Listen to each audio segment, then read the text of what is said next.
اعوذ باللہ من الشیطان الرجیم، بسم اللہ الرحمن الرحیم۔ وَإِذَا قِيلَ لَهُمْ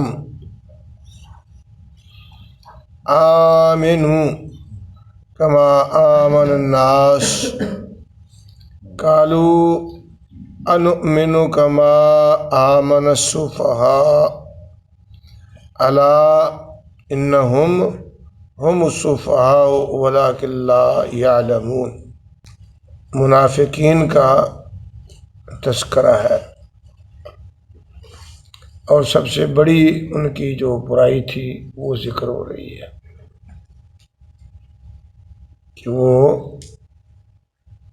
مطلب پسندی کو زیادہ ترجیح دیتے تھے کہ اپنا مفاد جدھر سے ملے ادھر کو رجحان۔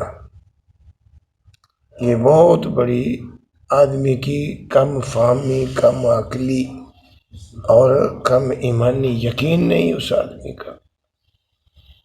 آدمی کے ذہن میں ایک بات ہو، اس کے دلائل ہو تو وہ پختگی ہونی چاہیے۔ کام ہوتا ہے عزم بالجزم، مصمم ارادہ، پکا ارادہ ہو۔ باقی کام ہو نہ ہو وہ علیحدہ بات ہے، اس کے لیے دل سے اور جو اللہ نے قوتیں دی ہیں ان کو صرف کرے۔ جب نہ کرنے کا ارادہ ہو تو ہماری زبان میں بھی اکثر پنجابی میں کہتے ہیں کہ من حرامی حجتیں ٹھہر۔ جب اندر سے نہ بننے پہ بات بنے کام کی تو پھر اس کے لیے بڑے بہانے ہوتے ہیں۔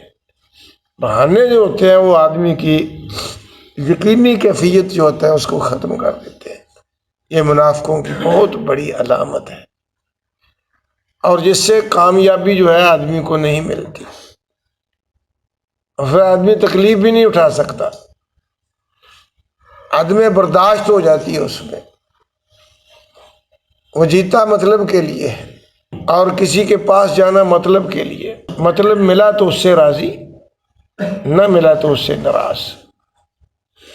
یہ ہے نعم المرضعہ و بئس الفاطمہ۔ جب دودھ پلاتی ہو تو پھر بڑی پیاری ہے، جب دودھ نہیں دیتی تو اس کو ڈانگیں مارتا ہے، اس کا دشمن بن جاتا ہے۔ یہ مطلب پرستی ہے، یہ منافقوں کی بڑی علامت ہے، اور یہ پوری دنیا میں یہ چیز جو ہے نا وہ چھائی ہوئی ہے۔ اکثر جو آدمی کمزور ہوتا ہے نا اس کو اپنے مطلب سے ہوتا ہے، یا اس کی کمزوری یقینی ہوگی، جسمانی ہوگی، افرادی ہوگی، کچھ بھی ہو قوت اس کی، لیکن مومن ہوتا ہے ان افرادی قوتوں پر یا ان چیزوں پر اس کا اعتماد نہیں، اس کا یقین جو ہوتا ہے وہ محکم ہوتا ہے۔ تو منافق کا جو نا یقینی کیفیت ڈاما ڈول ہوتی ہے۔ وَإِذَا قِيلَ لَهُمْ، یہ پیچھے پڑا ہے تم نے، یہی لفظ ہے تقریباً اِذَا قِيلَ لَهُمْ لَا تُفْسِدُوا میں، وہی یہاں ہے کہ قائل اس کا جو ہے وہ اللہ ہے، یا نبی ہیں یا مومن ہیں جو انہیں کہتے تھے بھی یہ طرز عمل چھوڑ دو، یہ حقیقت نہیں ہے۔ جب انہیں کہا جاتا، کیا کہا جاتا؟ آمنو، یہ قیلا کا یہ متعلق ہے، آمنو اس کو مفعول مطلق مفعول بول لیتے ہیں، یہ قیلا کا یہ مفعول ہے۔ انہیں کہا جاتا، کیا کہا جاتا ہے؟ کہ آمنو کہا جاتا ہے۔ اب یہاں ایک سوال ہے کہ جب کہ منافقوں نے ایمان لانا نہیں تھا تو ان کو ایمان والا کیوں کہا جاتا تھا کہ ایمان لاؤ؟ ان منافقوں کو کہا جاتا تھا ایمان لاؤ، حالانکہ اللہ نے ان کے دلوں پر مہر لگا دیا کہ ایمان نہیں لائیں گے، یہ اپنی زندگی جو ہے اسے نہیں بدلیں گے۔ یہ میں پیچھے بتایا ہوں ختم اللہ علی قلوبہم میں۔ پہلی تو بات ہے ہمیں پتہ نہیں کس پہ مہر لگی ہے، دوسرا یہ ہے دعوت ہے، تو دعوت تو سب کو دینی ہے، جو ان میں سے ایمان لے آئے لے آئے، نہ لے آئے تو نہ صحیح۔ اور پھر جو داعی ہے اس کے ذمہ یہ نہیں ہے کہ وہ اس سے ایمان منوائے، نہیں، یہ اللہ کا کام ہے، کسی کو ہدایت دے یا نہ دے۔ ہاں، اذا قیل لہم سے مراد جب اللہ انہیں کہتا ہے ایمان لاؤ تو اللہ خود نہیں کہتے، اللہ نبی کے ذریعے کہتے ہیں یا مومنوں کے ذریعے، کیونکہ اللہ کی یہ دعوت تھی وہ نبی نے دینی تھی۔ تو اللہ بھی کہہ لے تب بھی اعتراض نہیں ہے، پتہ ہے اللہ کو وہ ایمان نہیں لائیں گے، لیکن اللہ ان پر حجت قائم کر رہے ہیں کہ یہ نہ کہیں کہ ہمیں کسی نے بتایا نہیں تھا۔ یہ اللہ اعتراض دور کر رہے ہیں ان کا، کہ ان کو یہ کہہ دیا جائے نہ لانا تو اللہ کے علم میں نہیں لائیں گے۔ تو نبی اکرم کو بھی اللہ نے کہا مکے والوں کو دعوت دو، اللہ کے علم میں تھا کہ انہوں نے ایمان نہیں لانا۔ نبی کو کیوں کہا تھا؟ اس لیے کہ نبی کو ثواب مل جائے، ان کو تکلیف برداشت کرنے میں، ان کی باتیں سننے میں، اور ان پر حجت قائم ہو جائے کہ کل کو یہ نہ کہیں کہ ہمیں کسی نے بتایا نہیں تھا۔ اسی لیے ان منافقوں کو کہا جاتا تھا آمنو، یہ آمنو کا معنی ہے کہ تم ایمان لاؤ، یہ امر ہے۔ آمنو ہو تو اس کا ماضی ہوتا ہے، آمنو ایمان لاؤ، اپنا عقیدہ بدلو، مضبوط ہو جاؤ۔ یہ جو آپس میں جو تم یہ کچی کچی باتیں کرتے اس کو چھوڑ دو، مضبوط کرو اپنے ایمان کو، یقین کی حالت میں بدلو اس کو۔ کیسے ایمان لاؤ؟ وہ کہتے تھے نقشہ کیا ہے، کہتے تو تھے ہم ایمان لائے، لیکن تمہارا ایمان جو ہے کما کاف تشبیہ کا ہے، یہاں جس طرح ایمان لائے الناس، لوگ سے مراد یہاں صحابہ ہے جو نبی کے ساتھی ہیں، جس طرح وہ ایمان لائے تم ایمان لاؤ۔ تو وہ آگے سے کیا جواب دیتے تھے منافق؟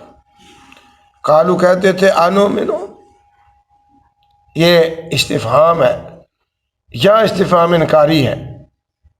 انؤمنو، کیا ہم ایمان لائیں؟ یعنی نہیں لائیں گے ایمان، یہ انکار ہے ان کا۔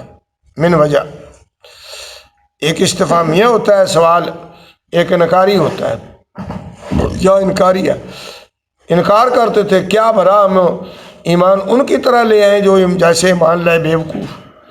وہ صحابہ کو بیوقوف کہتے تھے، اس لیے کہ ان کو جو ہے نا دنیا میں رہنے کا سلیقہ نہیں ہے، کمپرومائز چاہیے، مل جل کے کچھ ان کی مانو کچھ اپنی منواؤ۔ یہ تو اڑے ہوئے ہیں کہ بس ہماری ہی مانو، اس دوسرے کی مانتے ہی نہیں ہے۔ تو یہ اس بنا پر کہتے تھے کہ یہ بیوقوف، ہم ان کو فائدہ اٹھانا نہیں آتا۔ یہ منافقوں میں خود غرضی تھی۔ مومن جو ہوتا ہے وہ خود غرض نہیں ہوتا، وہ ڈنکے کی چوٹ کہتا ہے، کیونکہ حقائق اس کے سامنے ہوتے ہیں۔ منافق حقائق تک نہیں پہنچتا۔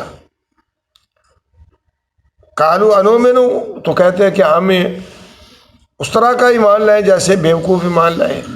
اور بیوقوف کہتے تھے انہوں کی، وہ اپنی دنیا بھی کہتے تھے اب اپنے آخرت بھی سواریں، دنیا کہ ان کو ناراض نہیں کرنا، کیونکہ ہم نے رہنا ہے، ان کے ساتھ رہنا ہے۔ ہاں مومن جو ہوتا ہے وہ کسی مجبوری کے تحت تو ان کے ساتھ رہنے کو گوارا کر لے گا، لیکن یقیناً ان کے دلوں میں ان کی محبت نہیں ہوتی۔ منافق جو ہوتا ہے وہ سب سے محبت کرتا ہے، ظاہری جو ہے مومن ہوتا ہے ان کے ساتھ رہنا، ملنا جلنا ہے، تو ان کو دل میں ان کی لا تتخذوا بطانۃ، اور ہمیں بھی اللہ نے حکم دیا ہے کہ جو بعد میں آنے والے ہو تمہارا ایمان بھی ہے، میں اس وقت جو ہے اس کو منظور کروں گا، میرے یہاں اس کا رتبہ ہوگا کہ جس طرح کا ایمان لائے ہیں نبی کے صحابی اس طرح تم ایمان لاؤ۔ یہ جو ہے پارہ ختم ہوتا ہے پہلا، وہاں ہے کہ تم بھی اس طرح ایمان لاؤ جس طرح ایمان لائے تھے نبی کے صحابہ۔ فَإِنْ آمَنُوا بِمِثْلِ مَا آمَنْتُمْ بِهِ فَقَدْ اهْتَدَوْا وَإِنْ تَوَلَّوْا فَإِنَّمَا هُمْ فِي شِقَاقٍ فَسَيَكْفِيكَهُمُ اللَّهُ وَهُوَ السَّمِيعُ الْعَلِيمُ۔ یہ آیت غالباً 137 ہے، یہی اسی بارے میں ہوگی، نکال کے بھی دیکھ لو، آخر میں ہے، یہ آخری سے اوپر والی ہے آیت، آگے صبغۃ اللہ ومن احسن من اللہ صبغہ، اس اوپر والی یہ آیت ہے۔ فَإِنْ آمَنُوا بِمِثْلِ مَا آمَنْتُمْ بِهِ، ہاں جی 137 میں نے غالباً کہا تھا۔ چلو بھول جاتا ہے نا بندہ. یہ اسی کے معنوں میں ہے. تم بھی اگر اس طرح کا ایمان لاؤ گے جس طرح نبی کے صحابہ ایمان لائے تو پھر تمہارا ایمان کی کوئی حیثیت ہے. اب صحابہ کو یہ بیوقوف کہہ رہے تھے، اللہ کہتے میں نے ان کے علاوہ کسی کا ایمان، وہ معیار حق ہے. یہ قرآن کہہ رہا ہے کہ صحابہ معیار حق ہے کہ تمہارا ایمان ان جیسا ایمان ہوگا. وہ کتنے عظیم لوگ تھے. بعد میں آنے والوں کو کہا ہے کہ تمہارے ایمان کو میں اس وقت تک قبول نہیں کروں گا جس طرح کا ایمان نبی کے صحابہ کا تھا، اس طرح کا تم نے ایمان پیش نہ کیا. اور ان کو کہہ رہے تھے یہ بیوقوف. تو وہ صحابہ کے پیچھے چلنے والے کو اگر کوئی بیوقوف کہہ بھی لے گا تو پھر پہلے بھی جو کہنے والے تھے وہ کون تھے، جن کو کہا گیا وہ کون تھے، یہ آپ فیصلہ خود کریں. یہ قرآن ہے. جب انہیں کہا جاتا کہ ایمان لاؤ جس طرح لوگ ایمان لائے، لوگ سے مراد صحابہ ہے، تو کہتے انؤمن کما آمن السفہاء. اب پہلی آیت کا حصہ ہے، اس میں جو ہے اللہ وہی چیز کہہ رہے ہیں جو 137 آیت میں ہے. وہاں یہ ہے کہ تم بھی ان جیسا ایمان لاؤ جو لوگ تھے، لوگ سے مراد صحابہ. تو گویا کہ صحابہ کی یہ فضیلت ہے آیت، یہ آپ کے ذہن میں نہیں تھی. یہ صحابہ کے فضائل میں یہ آیت بہت اونچے درجے کی رکھتی ہے کہ اللہ نے ان کے ایمان کو اتھارٹی دی ہے کہ ان کے ایمان جیسا تم ایمان پیش کرو. وہ آیت تو سارے پڑھتے تھے، فَإِنْ آمَنُوا بِمِثْلِ مَا آمَنْتُمْ بِهِ. یہ صحابہ کے بارے میں کسی نے نہیں پڑھی، لیکن یہ بھی وہی معنی ادا کر رہی ہے. الناس سے مراد صحابہ ہے، تو اس آیت سے صحابہ کی فضیلت ثابت ہو رہی ہے. یہ مسئلہ نکل رہا ہے اس سے قرآن سے. قالو تو آگے سے وہ منافق جواب دیتے تھے، انؤمن کیا ہم ایمان لائے کما آمن السفہاء، جس طرح بیوقوف ایمان لائے. وہ صحابہ کو بیوقوف کہتے تھے. آگے اللہ نے کیا جواب دیا؟ 4 تاکیدوں کے ساتھ اللہ نے جواب دیا ہے. جن کو تم بیوقوف کہہ رہے ہو، میری نگاہوں میں تو سب سے نبیوں کے بعد ان کا درجہ. تمہاری نگاہوں میں بیوقوف ہے، میری نگاہوں میں سب سے عقل مند ہے. الا، یہ پہلا کلمہ وارننگ کا ہے، اس کو وارننگ کہہ لیتے ہیں. یہ تنبیہ کے لیے آتا ہے. خطرناک کا یہ لفظ لکھا ہوا ہوتا ہے نا، خبردار. یہ سارے معنی الا کے ہیں. عربی میں یہ نا الا بھی بولتے ہیں اور علم بھی بول لیتے ہیں. ذرا ہوشیار ہو جاؤ. الا، خبردار.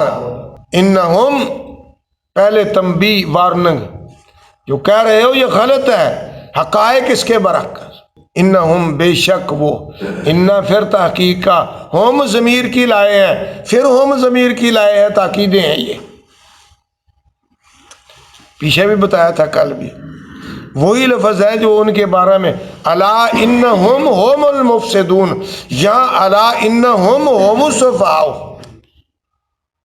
جو کل والی بات تھی نا اس کی طرف میں نے اشارہ کر دیا.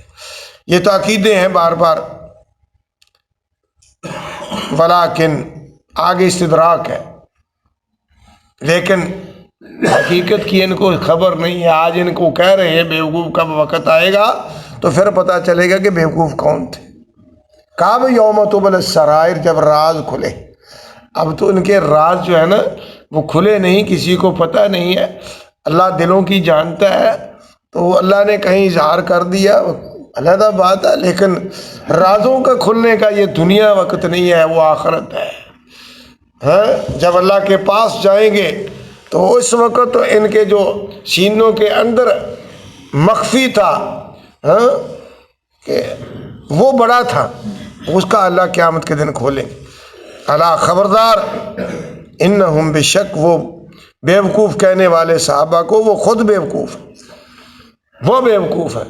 میرے صحابہ بیوقوف، نبی کے صحابہ بیوقوف نہیں ہیں. ان کی اللہ نے عظمت بیان کی. انہیں بیوقوف کہنے والا خود بیوقوف ہے، پکا وہ مرزا ہو. کسی ایک صحابی کو بھی کوئی آدمی کہتا ہے کہ وہ جو ہے غلط ہے، ان کی غلطیاں ہیں، ہم نہیں انکار کرتے ان کی غلطیوں کا، غلطی تو ہے، لیکن ہمیں کس نے اجازت دی ہے کہ ان کی غلطیوں کو تم نہ کرو. جو انہیں کوئی برا کہہ رہا، اللہ اسے اس کا جواب دیتے ہیں کہ صحابہ کے بارے میں کوئی تان کا کرنے والا، تم اپنے جو ہے نا عقل کا تم اندازہ لگاؤ، تم کون ہوتے ہو ان کو کچھ کہنے والے؟ ٹھیک ان کے اندر انسانی نقطہ نگاہ سے غلطیاں تھیں، مجموعی طور پر وہ اللہ کے پسندیدہ تھے، ولیکن لا یعلمون، لیکن ان کو برا کہنے والا خود جاہل ہے، لا یعلمون کا ہے، اس کے علم سے اللہ نے نفی کر دی ہے۔